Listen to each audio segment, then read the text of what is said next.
End of an era. That's one of the reasons why I don't really read comics, because a lot of the main continuity will just go on for years and years and years. The characters won't change, they won't have any meaningful impact. I mean, you get those nice occasional comics with different continuities, or like the kids' comics, which never really had a continuity, but are somehow better comics, and don't ask. I do want to mention here really quick that obviously right now we're not seeing who is talking to Peter on it. And for people who do know Spider-Man, you could assume at first glance, oh, maybe it's Kurt Connors. You know, the dude that turns into that scaly lizard motherfucker. It's not. And I kind of prefer it that way. We'll go more into it as we get to the cutscene. I'll explain why I think this mentor for Peter is way better than any he's had in the past. I think they've actually started setting up for a mentor in the second game, but that character won't appear for a little bit, so I'll discuss the possibilities then. I gotta say, how do you feel about the web swinging in the game, mate? Web swinging feels really good. I know a lot of people do give it a lot of callbacks to the Spider-Man 2 game that everybody does like, especially where the webbing will attach to buildings as opposed to just kind of plucking on the skybox and taking you places. It feels great. You know, it really, again, it makes you feel like Spider-Man, but, okay, you know, you've had enough of those. You've had enough of those. No, it's good. It's good. It's good web swinging, and it could have been worse, but it's not. So, no, it's fine. I would say the only thing it's lacking over, you know, the old style is the speed. Like, it sometimes feels like you're fighting gravity, but I kind of like that. And, I would say, like, maneuverability, hands down, it tops the old games, so. Yeah, it can be slow at points. Oftentimes I have to rely on, like, the quick travel as a response. Oh my god, it's him, Dr. Squid! Yes, the Squid Master. That's what we'll call him. So, like, they're not really trying to hide who this character is, Otto Octavius, otherwise known as Dr. Octopus. But the brilliant thing is, he starts off as a good guy in this game. There's no bullshit, he is literally a mentor to Peter. There might be a little bit going on in the background, but otherwise he is ineffectual as a villain, for now. Like I said, I think Otto as a mentor to Peter works way better than Kurt Connors, because, and again, I'll be honest with you, a lot of it is because of the fact that they do share Spider-Man 2, the movie, where they went with that angle. And they, you know, made Otto a mentor to Peter, and as a result, they built a relationship. Sort of? Like... Sort of. Yeah, like, Alfred Molina's Doc Ock was fantastic. I loved him in that movie. I would say this does it far, far better, because they've known each other for years, of Peter and Otto, whereas I would say the Otto Octavius in Spider-Man 2 in the movie knew him for all of a few weeks. And you have to remember, of course, that throughout the game, we developed a relationship with Otto more, and we kind of see why he decides to do what he decides to do. But I still think it works great. It gets really emotional, where their relationship gets so strained as to the paths they ultimately take. And it's easily the core of what makes this game so great. It's simply their relationship with each other and how it ultimately falls apart. And it ties into a lot of the themes of this game. There's a lot of themes about helping people, about being responsible with your abilities, things like that. And this story arc between Peter and Otto plays into it so much that it's really compelling. Well, let's take a look at the apparatus. I don't think the Doc is the type to make mistakes and whatnot, so let's see. It's not a PS4 controller. Get your mind out of the gutter. Just a gigantic Xbox controller. Peter, I've repurposed this ancient device. See what's wrong with you. Turns out he built a piece of shit, huh? Hope you like puzzles. Insomniac loves them. Here's like some other features of the game where there's a lot of these side puzzles. I mean, you don't have to do these most of the time. You don't. You can skip them. You can, yeah. You can actually skip them. I'm not sure. You get like an achievement or whatever if you do them all kind of normally for that. They're not bad puzzles. I actually really enjoy them. They're simple. They're fun. They're not annoying, they're not required, so it's a nice little diversion. I still kind of need to go do them, admittedly, but still. I just love the music that plays here. It's just a nice chance to chill out and whatnot. And I get it, you want to be man of spiders, you want to swing through the sea, you want to fight crime, but your boy needs a little bit of downtime, and Insomniac, God bless them, they love gameplay variety. So I think in this regard, it works, and if you don't like that, hey, you can just skip them. And you have to remember as well, it also plays... another thing I really like about this game, it attributes to the fact that a lot of the time, Peter is a scientist. Yes. He likes science, he knows science, and a lot of that does come into play in all the various missions, in the main storyline, in these puzzles right here. He is a scientist at heart, and it's really good because sometimes it feels like they don't really explore that in a lot of Spider-Man media, but in this game they really go in on it. Alright. Voltage puzzles, no. Alright, put one of them there. Put one of them there. Yeah, this one's pretty simple. I like to work backwards, personally. Just kind of build my way back to the start point. I feel that helps me organize these puzzles a little better. Yeah, very much so, mate. Finished. Bada bing, bada boom. Alright, what is wrong with this thing, exactly? Oh, it's made of plastics. There we go. Oh my god, it was just a real arm in a casing. Doc, what the fuck? Got it for cheap. The budget's very thin, Peter. There you go, now we can move it all around. The perfect jerking hand. The ultimate test is to see if it plays Nintendo games, of course. One-handed. The power arm, it's so He rad. asked me to review his work if I had time. Let's have a look around the lab here, see if we can find any Easter eggs and whatnot. And there is a lot of stuff to interact with in the lab, especially as the story goes on. You'll get more and more clues that come up that kind of helps build the world and build the storyline a little more. These boards, especially, will change very dramatically as the storyline goes on. Got another set of puzzles coming up here. Ah, the recordings, a staple of any walkie-talkie sort of game. Yeah. I mean, this is something I don't really like that much. I mean, I tolerate it because it's a very minor thing in this otherwise great game, and again, builds character. I just think it's a little weird that he just kind of with Otto, it makes sense. He leaves his shit around, but then you kind of see them in other parts, and it just doesn't really hold up, I think. Just the audio log, it's a staple for these kind of games. I mean, I get why people might be tired of this sort of like, you know, over-the-shoulder walking sort of thing. I personally, I liked the downtime. I liked it in Arkham, I like it here, and that might not be what you're looking for in a Spider-Man game, that's fine. But for me personally, it's not a problem. You know, as we said, these are optional, and to 100% the game, you actually don't have to do these. They're just side content, you know, there's a big abundance of stuff to do in this game. Both these puzzles and various activities we unlock along the way. Also, the DLC has other different activities as well, so you're never really going to have a shortage of stuff to do. There's a whole variety of things you can do as Spider-Man, which really makes the game fun and has variety. He's getting reamed out in there. Probably budget concerns and whatnot. Let's just leave while we have the chance. Yeah, just kind of leave, yeah. Just kind of leave. Just kind of don't talk about it. Let's just hope it blows over like every other problem in my life. Just walk away. Oh, hitting too close to home here. Well, I gotta say, I love the loading screens for one reason. You get to see the suits in all their sooty glory.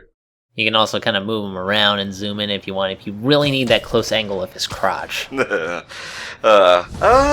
think it's time to change suits and whatnot, mate. You got a particular suit you have in mind? I don't want to, not the white suit, that's kind of part of the story.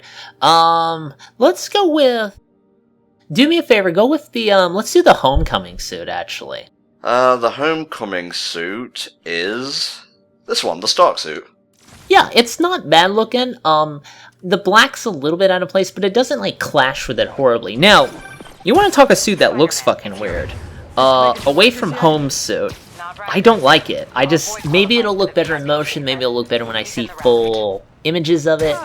I don't know about it right now, though. I'll have to see. Oh, you're talking about the sequel to Homecoming. I thought you were talking about a suit in the game for a second, though. Oh, no. I mean the sequel for Homecoming, yeah. Wait, you realise, like, Spider-Man's suit was red and black originally. It wasn't red and blue until later.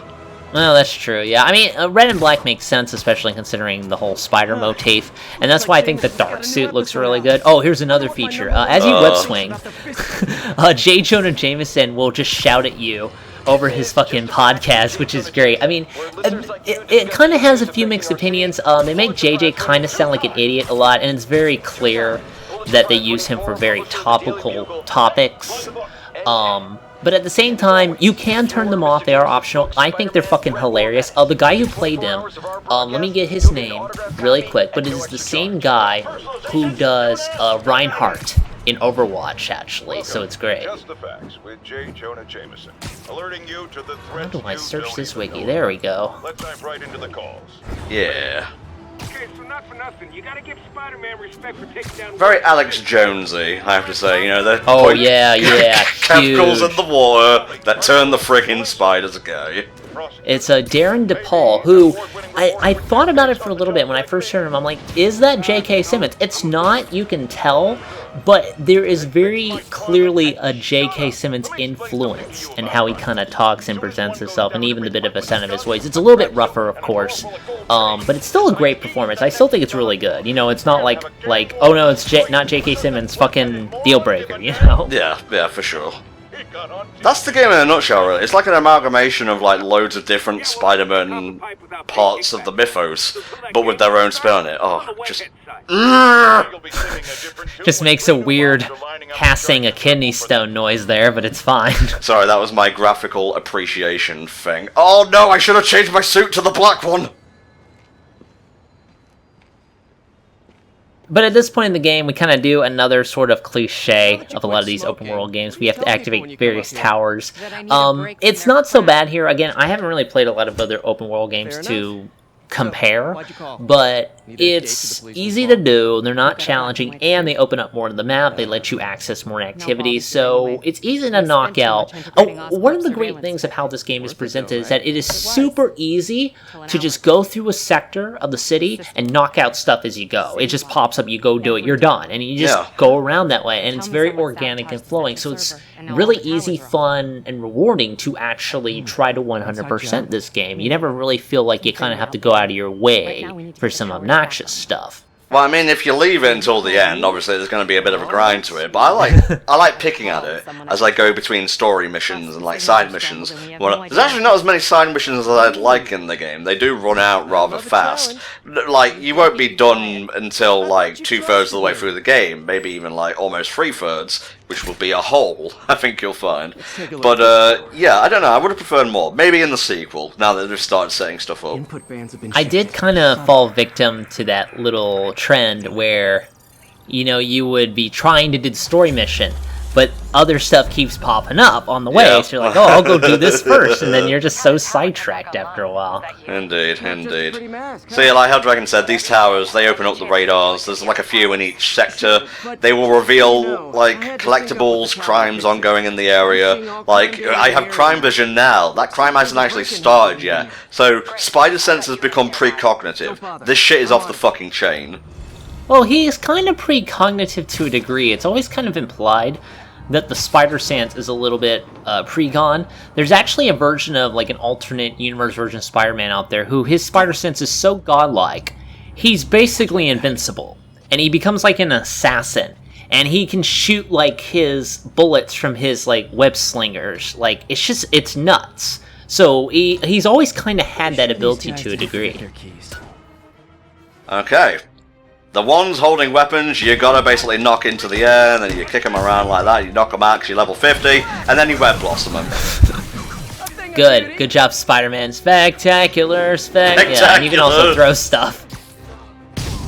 I do a lot of throwing of stuff, because there's a lot of stuff around the area to kind of throw around, and it's great especially for dealing with brutes and people with weapons. So you definitely want to make use of your environment. Again, you feel like Spider-Man, but you have a lot of variety in how you approach any combat situation.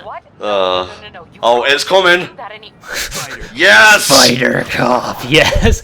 It's so lame, but I love Spider Cop. Spider Cop is in the comics right now, yeah.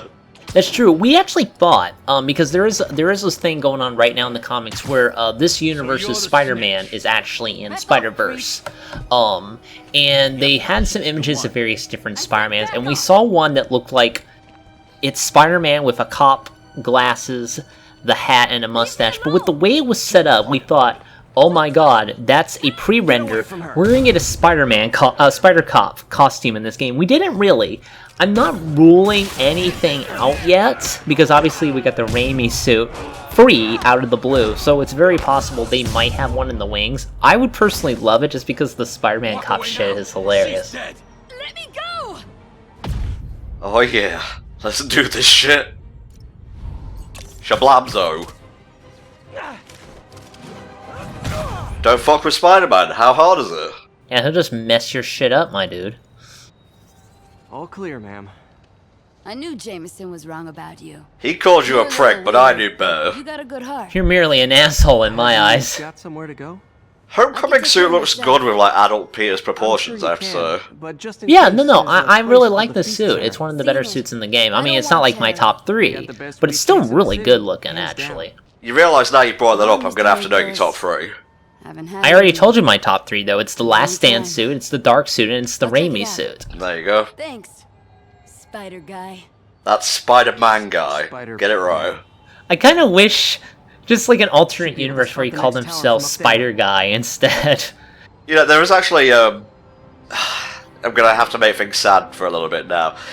Stanley has passed away at the time of us recording this. And there is actually a Spider Stan in Spider-Geddon, the most recent ongoing thing. I realise Peter is like quipping and making lie in the middle of this very somber tale, but still. What? No. Yeah, I'm not the only one who narrates myself, but yeah, I mean, they have that, fucking Spider Cop, I'm sorry. But the last DLC did have, like, kind of a memorial, I guess that's the best word to use for this, for Stan Lee. And yeah, no, Stan Lee had a lot of impact on comics, and this as a whole. All this would not be possible without him. You know, obviously later on they're going to kind of get into, you know, he wasn't a perfect man. There was some stuff that happened, you know, like Jack Kirby and shit like that, and I'm not saying we should forget that, but at the same time, we do have to recognize his contributions to the medium, and a lot of this would not be possible without him, so he'll definitely be missed. Well, I mean, I'll take it as far as to say Power Rangers and Super Sentai wouldn't exist without Spider-Man and Leopardon. That's true. That is true, because for some reason, this happened. This is why I need Japanese Spider-Man suit in this game, or the sequel. They make a Japanese Spider-Man, and somebody's like, let's give him a giant robot, for no fucking reason. It's also lion-themed, which has nothing to do with spiders. And yet, because of that, that's why Super Sentai has giant robots, because Spider-Man was the first to do it. And that's a fantastic bit of history, actually, to know that it came, because Spider-Man is so influential across the world. And in fact, they have said that, Stan Lee has said before, that the reason Spider-Man does wear a mask is anybody can be Spider-Man. And this kind of calls later on with other various characters who do take on the Spider-Man mantle. Anybody can look up to Spider-Man, no matter what color or race or whatever you are. You know, anybody can be Spider-Man. He is everyone. He's the everyman, and that's why he was so popular from the very beginning. So, no, he's got a lot of great mileage, just kind of throughout history as this very iconic character. The backpacks are basically collectibles, and, you know, you activate towers, you can see them on the map and whatnot, so they're not very hard collectibles, and to be honest, I like it like this. Like, you know where the collectibles are, you just have to go and find them, and you're rewarded with a teeny bit of lore for doing so. Yeah, I like the backpacks a lot, because you do get the various bits of lore. They do allude at other villains that don't show up in this game. For example, at one point, he will mention Mysterio. Mysterio is not in this game, which is sad, because you'll notice a lot with this game and how in terms of it kind of builds everybody's, you know, all the characters. There's way less emphasis on, like, you know, like, the various magical comic book shit.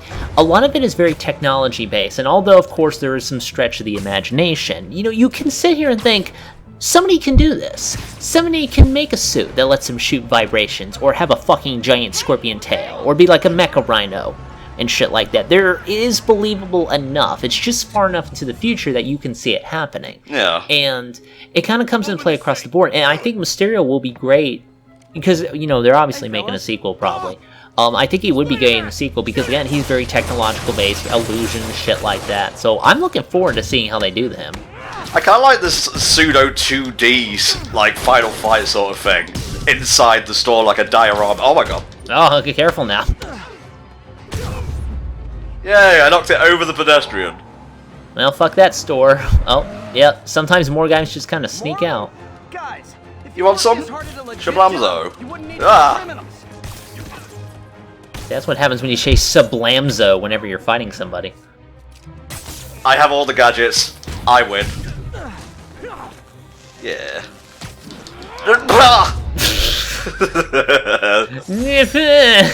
Well, I mean, I'm playing live. What do you expect? Fucking Shakespeare? All right, Yuri. I'm gonna And that would take be the that would last be side of me town tower now. Spider-Manning for the first time. I go, oh no! What I do like about this is, with my upgrade, I can roll along and instantly bounce off the floor to keep the momentum going. Chicken. Please be going where I think you're going. There is one point in this game where you literally have to hoof it everywhere. I should have just did that at one point, where I just walked to the next objective as Spider-Man, just as a complete dork on the side of the street. Yuri? Yuri don't appreciate Spider Cop. Guess the emotion of the moment. Well, for now, and then it comes back later. And considering what happens between the two, making Spider-Cop come back for the second game is going to be a little awkward, admittedly. Yeah, kinda.